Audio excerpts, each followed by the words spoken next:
Indonesia dikabarkan akan membeli jet tempur generasi kelima dari Turki. Pesawatnya futuristik, ambisinya besar. Tapi ada satu masalah. Mesin nasionalnya, yaitu TF35000, baru akan siap sekitar tahun 2032. Dan Indonesia bahkan belum menandatangani kontrak pembelian. Masih sebatas MOU. Jadi pertanyaannya bukan lagi, sanggupkah Indonesia menunggu? Pertanyaan sebenarnya adalah, apakah Indonesia benar-benar sedang menunggu? Atau hanya sedang bermain strategi? Masih berupa MOU.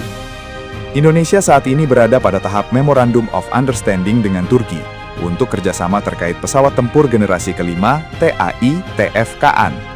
Dan ini penting, MOU bukan kontrak pembelian, MOU bukan komitmen pembayaran, MOU bukan jadwal pengiriman, MOU adalah dokumen niat.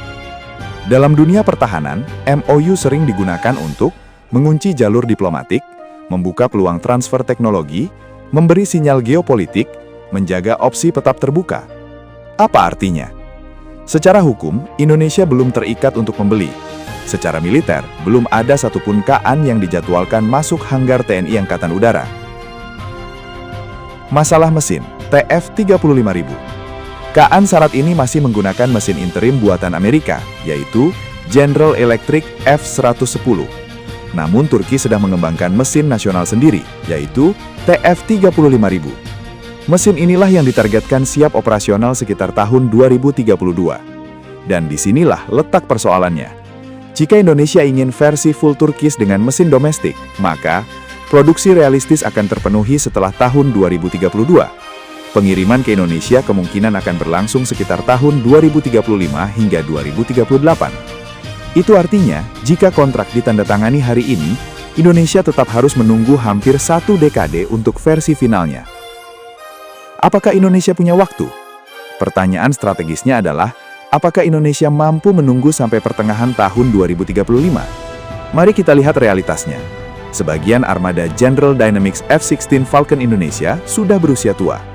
Modernisasi memang telah dilakukan, tapi umur struktural tetap berjalan. Namun Indonesia dalam hal ini tidak hanya mengandalkan satu program.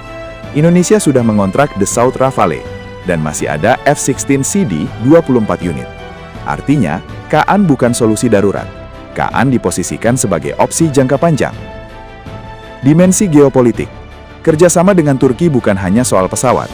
Turki sedang membangun identitas sebagai kekuatan industri pertahanan mandiri. Indonesia juga memiliki visi yang sama. MOU ini membuka peluang, transfer teknologi, keterlibatan industri nasional, diversifikasi mitra pertahanan. Dan dalam geopolitik modern, diversifikasi adalah kekuatan. Terlalu bergantung pada satu blok besar, sangat berisiko. Memiliki beberapa opsi, itu leverage. 3 skenario hingga tahun 2040. Mari kita bicara realistis. Skenario optimis. Jika mesin TF35000 sukses tepat waktu, produksi massal berjalan lancar, dan Indonesia menandatangani kontrak pada kisaran tahun 2027 atau 2028. Pengiriman baru akan mulai tahun 2035. Indonesia mendapatkan jet tempur generasi 5 dengan peluang partisipasi industri. Skenario realistis. Jika mesin terlambat 2 hingga 3 tahun, biaya produksi akan meningkat, negosiasi akan bertambah alot. Indonesia tetap memiliki Rafale dan F-16CD sebagai tulang punggung. KAAN menjadi tambahan, bukan penentu. Skenario pesimis. Jika mesin TF35000 gagal memenuhi target performa, biaya sudah pasti membengkak. Proyek melambat secara signifikan. Indonesia bisa mengambil langkah, menghentikan proses sebelum kontrak final, mengalihkan anggaran ke program lain, atau mencari alternatif generasi berikutnya. Karena ingat, saat ini masih berada dalam tahap MOU. Indonesia menunggu atau bermain strategi. Ini hal yang sering salah dipahami oleh publik. Indonesia tidak sedang berdiri diam menunggu tahun 2032. Indonesia sedang mengamati perkembangan teknologi, menghitung risiko, menjaga opsi tetap terbuka, dan memaksimalkan leverage negosiasi. Dalam strategi pertahanan modern, memiliki opsi adalah kekuatan. Terkadang lebih kuat daripada memiliki kontrak yang terburu-buru. Jika Indonesia langsung menandatangani kontrak hari ini, itu sebuah komitmen dan berimplikasi hukum. Tapi dengan tetap di tahap MOU, Indonesia memegang kendali.